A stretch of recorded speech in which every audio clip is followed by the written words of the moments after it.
economy will be front and center in next year's midterms, suddenly promising a cash giveaway, announcing his administration is sending out checks for $1,776 to military service members before Christmas. 1,450,000 military service members will receive a special, we call warrior dividend before Christmas, a warrior dividend in honor of our nation's founding. You know what that's about, right? I want to talk about Donald Trump's $1,776.10. Here is what I wanted to show you guys. Yeah, war update, everybody. In the heels, coming off the heels of Donald Trump talking about how he's going to war with Venezuela because apparently Venezuela has a bunch of sweet oil sitting in the ground that belongs to us. This announcement kind of feels like steak and lobster dinner. We are sending every soldier $1,776. Yup. Guys, you can get one stick of RAM if you're lucky, okay? It's all good, everybody. The amount of crayons you can purchase with $1,776, oh, it's pretty good. Pretty good. Maybe one stick of RAM, whole stick. Stick of RAM, sign me up. Yeah. It's the sour oil we talked about yesterday. Yeah. It's not the good oil, but it's still good, I think.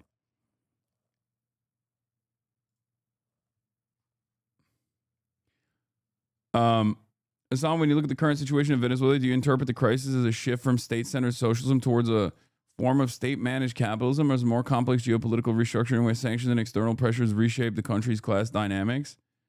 It's definitely external pressure playing a major role. I mean, there's obviously countries will always have issues. Countries are always going to have issues with mismanagement, especially countries that aren't the United States of America. I mean, we have issues with mismanagement, right?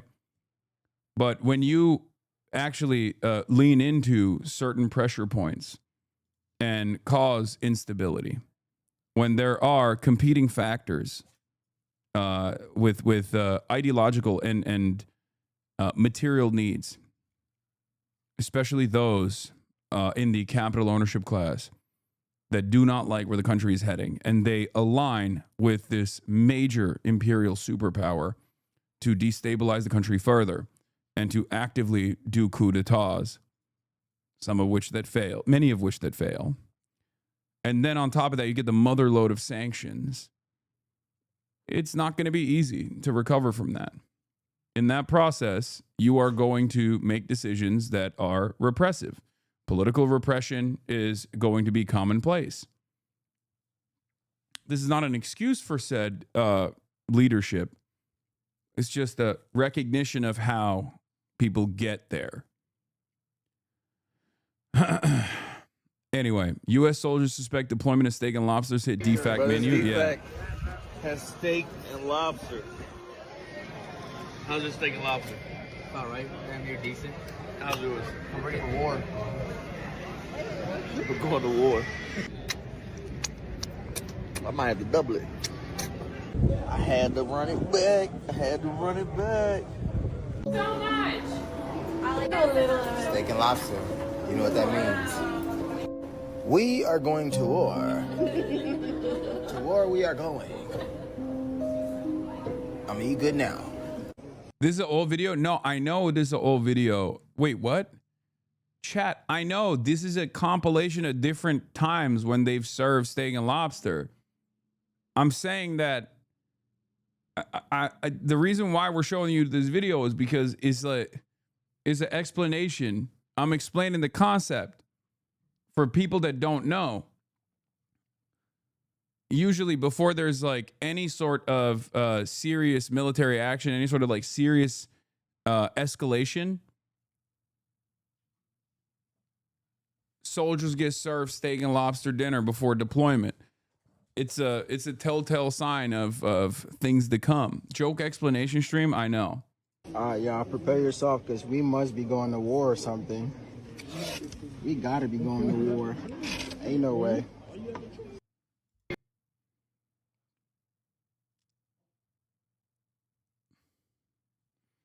Those funds were rerouted from funds approved to increase housing allowance payment for active duty families. Probably a net loss for many troops. Yeah. An army marches on his stomach. Is wild how much they're leaning into numerology with the 1776 bonus and the 11,888 murderers entering our country and shit. Wait, what? I don't know about that. Of course, they will also be fucking over homeless veterans at the same time. What is this? There's currently a mass shooter on the loose who killed 2 students this past weekend at Brown University, and FBI Director Cash Patel is coordinating a manhunt in Rhode Island. Wait, what? What does this have to do with the fucking over homeless veterans? What? This video is old because there are black people in the military. There are still black people in the military. They just don't have the shave slips any longer. Okay, so when you see black people in the military and they have like massive bumps on their face now, that's because of Pete Hegseth. Okay, they didn't quit. They just now have folliculitis all over their fucking necks and their faces. You know? That OSIN account is a Hasan hater, by the way. I don't care. Let him hate. Yeah. Where's my warrior dividend for having to pay double the cost on coffee all year because the lard-ass president tried to extort the Brazilian government into exonerating its crook former president, which also failed. He just started a 27-year prison term. Yeah. Well, you know how it is. Anyway, nothing a good deal of war won't solve, everybody. You'll forget all about it when we wage war with Venezuela because they're holding our land and our oil inside of their national boundaries, of which they thought they had sovereignty over. Duh. That's unacceptable. What are we talking about? In 1776, we are sending every soldier. I'm calling this the Chevron War, okay? Chevron is seemingly the only company that is still allowed to take oil out of Venezuela. I wonder why all of the other oil that's leaving the Venezuelan coastline is actually our oil, but it just hasn't been our oil yet. Okay? It's just waiting to be our oil. $1,776. Think of that. And the checks are already on the way. The president says that money is coming Can from... you explain what they mean by Venezuela stole our land? I have no idea what they're referencing. It's bullshit, chatter. There's no rhyme or reason. They're just claiming that America... Look, it's the same exact colonialist argument that the British made when the Iranian government under Mossadegh wanted to take a closer look at the extraction process on Iranian oil fields that were being run by British Petroleum, okay, by BP.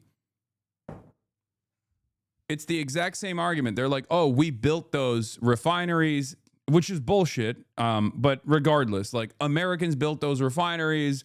Those are, the oil being extracted from the ground is supposed to be our oil. I don't know how else to describe it other than they're just stealing or they want to steal. That's it.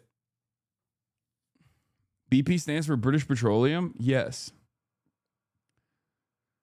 Just like when Iran was like, hey, we want to look at these contracts because this is our oil and it feels like you're fucking us over. Maybe we want a little bit better of a deal. They were like, no, you can't do that. That's completely unacceptable. Here's a coup. Have fun with that. We're putting the Shah in charge. They're trying to do the exact same thing and using the exact same methods and the exact same statements. This time in 2025, here's Hussein Doru. The West, including Israel and the U.S., is pushing for regime change in Iran, claiming to support democracy. But 72 years ago today, this is back in August 19th, they overthrew Iran's democratically elected Prime Minister Mossadegh in a CIA-backed coup, shaping the Iran we see today. With the help of the British, the CIA overthrew Iran's democratically elected Prime Minister Mohammad Mossadegh, who had nationalized Iranian oil in 1951. In 1951, Mossadegh's National Front won the majority of seats in the Iranian parliament, and the bill to nationalize the oil industry was passed with overwhelming support. This put Mossadegh on a collision course with British imperialist capitalist interests. And much like in the case of Venezuela now, Mossadegh wasn't necessarily taking the entirety of the extraction industry and completely nationalizing it. He simply wanted to take a closer look at the contracts, the long-term contracts that British Petroleum, or rather the Anglo-Iranian Oil Company at the time, the ridiculous exploitative contracts that they had, where it was, exploited Iranian workers and pretty much the entirety of the Iranian oil that belonged to the Anglo-Iranian Oil Company. They wanted to maybe demand more of their own natural resources. They demanded more revenue generated off of their own natural resources. And the British did not like that.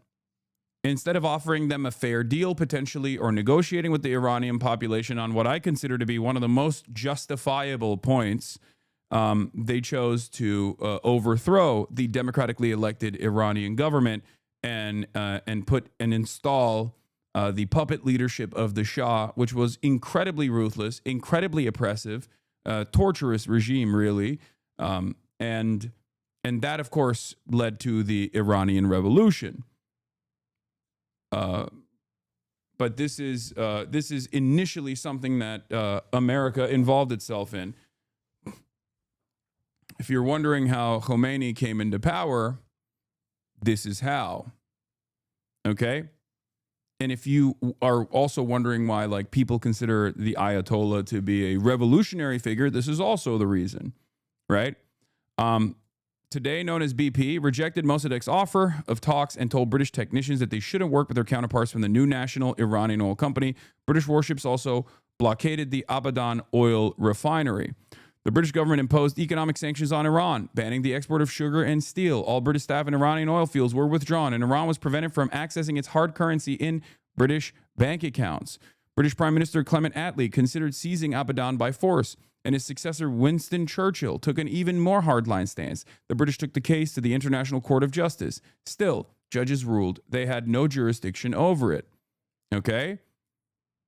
British spies in Iran worked to undermine Mossadegh by bribing candidates during the elections in 1952. MI6 officer Robert Zahner spent over 1.5 million pounds in bribes smuggled in biscuit tins, while his colleague Norman Derbyshire admitted that the coup cost over 2 million pounds. The British persuaded the U.S. Secretary of State John Foster Dulles that Iranian nationalism was a Soviet plot. This wasn't helped by the fact that the Communist Tudeh Party, who had previously denounced Mossadegh, had decided to reverse their position and support him. By early 1953, U.S. President Dwight Eisenhower agreed to launch a joint coup with the British known as Operation Ajax. The CIA officially admitted their involvement in the coup. Still, the British have refused to acknowledge that they were involved. Okay, the U.S. and Britain not only wanted to regain access to Iranian oil, but also wanted to stop the Iranian nationalist movement that was linked with Mossadegh. By installing the Shah as a puppet leader, they could reassert their economic and political interests in Iran. So in many circumstances, just like when a company actually literally spends more money on labor lawyers to thwart attempts at unionization, because an attempt at unionization is an attempt at sovereignty for the working class, instead of dealing with the Iranian population fairly, the British government and the American government decided to actually put in a puppet in charge. Now, if this is something that is coming across as similar to what you're seeing in Venezuela, that is exactly what's going on. I'm sure Maduro, instead of having his entire having the country fall into a state of war, has tried to offer up the resources, as many American outlets have reported. And Chevron is already working inside of Venezuela. that is not enough for foreign leadership, because any sort of sovereignty is a terrifying prospect for the United States of America. As long as Maduro is still in charge, even if he offers up the natural resources of Venezuela, that's still not enough, because, God forbid, he set up contracts with our foreign adversary, China, for example. You know? The CIA hired gangsters and fake protesters to organize chaos in Tehran, and Mossadegh resigned after the army attacked his house. An anti-communist dictatorship led by the Shah was established. As I've said over and over again, this is a historical repeat. This is a historical repeat that is taking place right now in Venezuela. They can't have Maduro in charge of Venezuela, even if Maduro is offering up all of the natural resources, and instead they want a much more pliant Venezuelan state, no matter how destabilized said Venezuelan state might be. Now, you might have seen on your Twitter timeline a lot of the arming initiatives of a civilian defense force that's taking place in Venezuela right now. One must ask the question, why Maduro, this dictatorial tyrant in the way that people have presented him in Western news, would be so willing to offer up arms to a population if he is not afraid of said population rising up against him? And that's a really interesting question.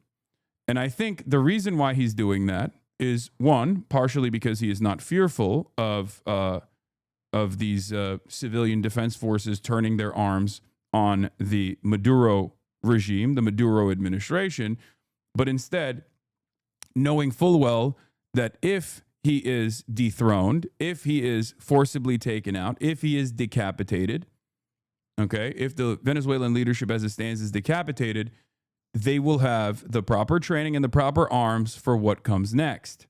And what I suspect there is mass instability, mass chaos, mass violence, and a tremendous amount of fascistic repression in the hands of the puppet leadership of Machado, the Nobel Peace Prize winner of this past year, who is slated to come and visit the White House to offer said Nobel Peace Prize that she got to Donald Trump.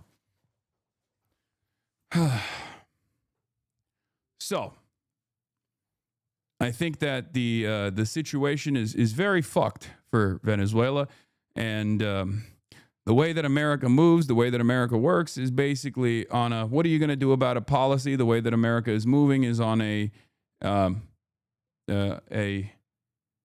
policy of might is right.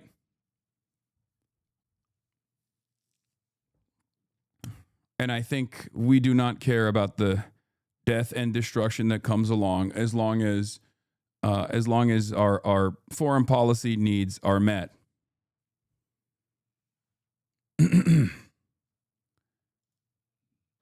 Do I think that this implies like full-blown ground invasion of Venezuela? I don't know. I don't think so. I feel like that's a far more costly and far more difficult endeavor.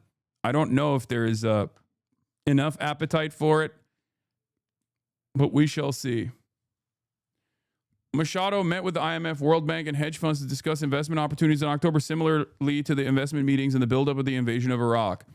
And for those of you who say, I still don't understand, why did she win the Nobel Peace Prize? Because all of these Western institutions still ultimately are guided by the United States of America, the United States of America's interests, and American imperialism. If these past 2 years have not taught you anything, I don't know what to tell you.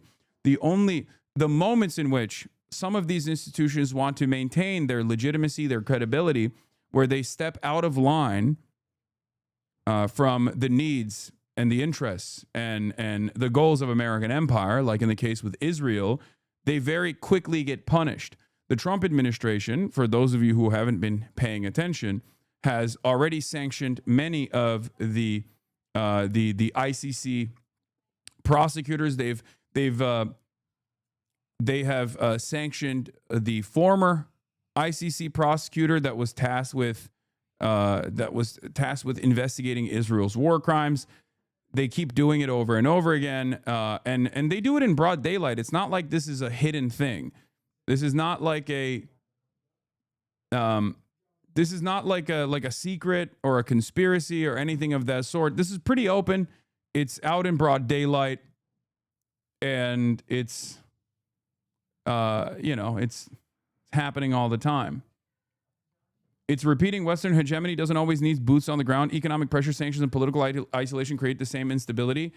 And when the social base starts cracking from the inside, these civilian defense groups losing faith, that's exactly the outcome Western powers bank on. Yeah, but if it doesn't work, then you also have to obviously improve your odds by directly fighting. That's when you send in boots on the ground. Today, the Trump administration is sanctioning 2 international criminal court judges directly engaged in politicized and illegitimate actions against Israel. The United States has been clear. We will continue to respond with significant and tangible consequences to protect against ICC's lawfare, abuse of power, and blatant disregard for the sovereignty of U.S. and Israel. By the way, the Twitter thread that I was showing you was from Hussein Doru, a person who quite literally was victim to the European Union's broad attempts at making someone a non-person. Hussein Doru is literally a prisoner inside of the country that he's in for fomenting anti-Israel sentiment. I believe they also say because of his operation, I think, what is it, Redfish or something? It's like a Russian state-backed or Russian funded. I think their claim is around Ukraine, but I'm not so certain that that is the reason, because they did this. They basically debanked him, like literally debanked him, specifically after a lot of the anti-Israel coverage that he was doing.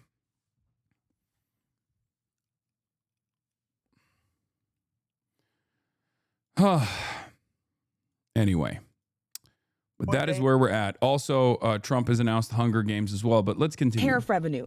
But even Republicans have said he can't cut those checks without approval from Congress first.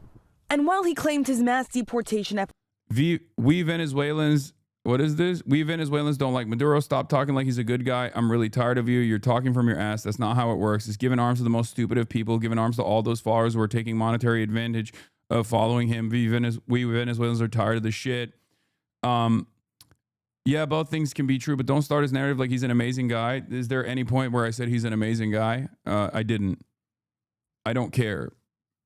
Him not being an amazing guy plays no role in this. Okay? It doesn't.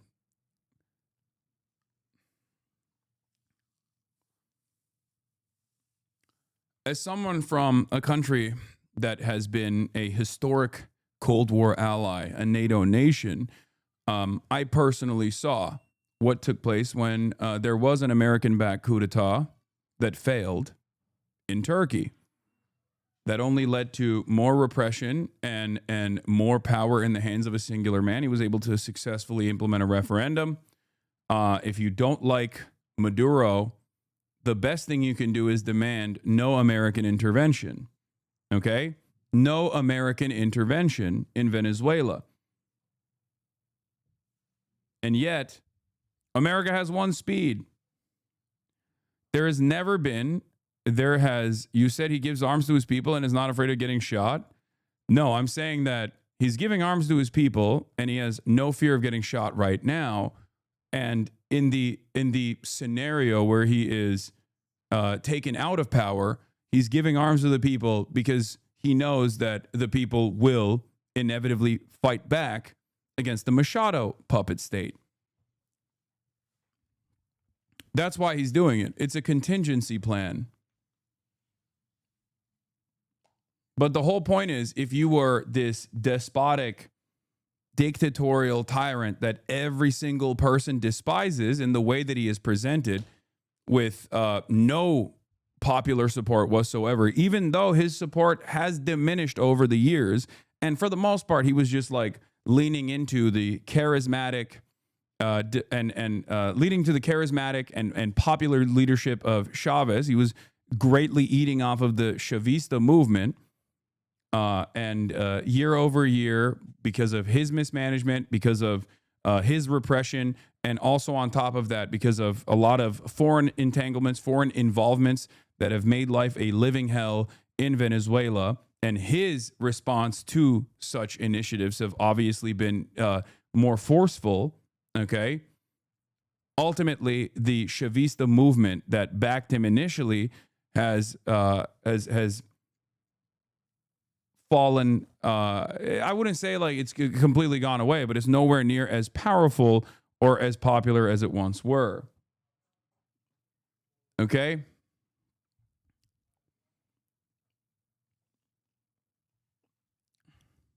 So, the substitute for the Maduro administration is not a American-backed right-wing puppet that will sell off all of the Venezuelan natural resources and then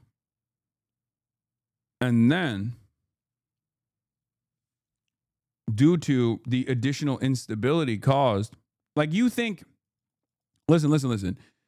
You say, we protest, they kill us about the Maduro regime, right? Just wait until you protest against Machado. Then you will see a very different and even worse version of repression. That's my point. At least that's what's happened historically. That's why I gave you the example of the Iranian Revolution and how the Iranian Revolution took place. Okay? Do you understand?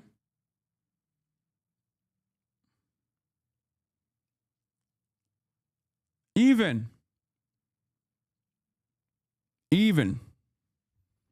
the first act before full-blown military occupation and invasion has been to just straight up bomb random fishermen and say that there is this like massive drug dealing conspiracy that's taking place. Venezuelans know that that's bullshit. Even Venezuelans that don't like Maduro know that that's fucking bullshit. They just hate Maduro, so they think, oh yeah, it's fine, whatever. Who gives a shit that a bunch of fishermen are getting bombed? So what's the substitution here? You'd rather, instead of having Maduro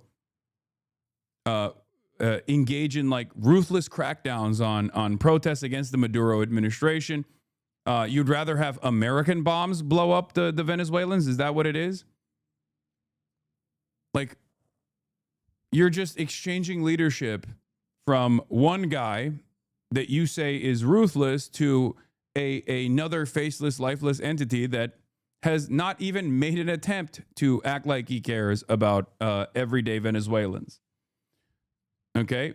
So you defend the boots on the ground militia? Wait, what? Would you say this about your birth country, though?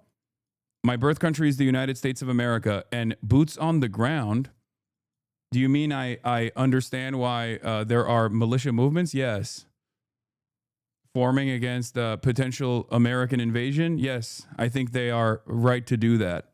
And secondly, I have actually said this about Turkey. Turkey is not my birth country, but Turkey is the country where my family's from. Turkey's where I grew up. Although I'm an American-born citizen and a Turkish citizen, I literally brought up the failed coup.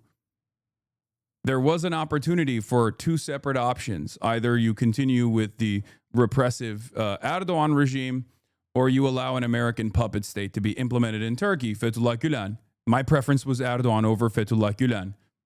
And I say that as someone who can't even fucking go back to Turkey. So yeah, I am consistent on that position. As a matter of fact, my personal experience in that guides my analysis in this circumstance as well. The fuck?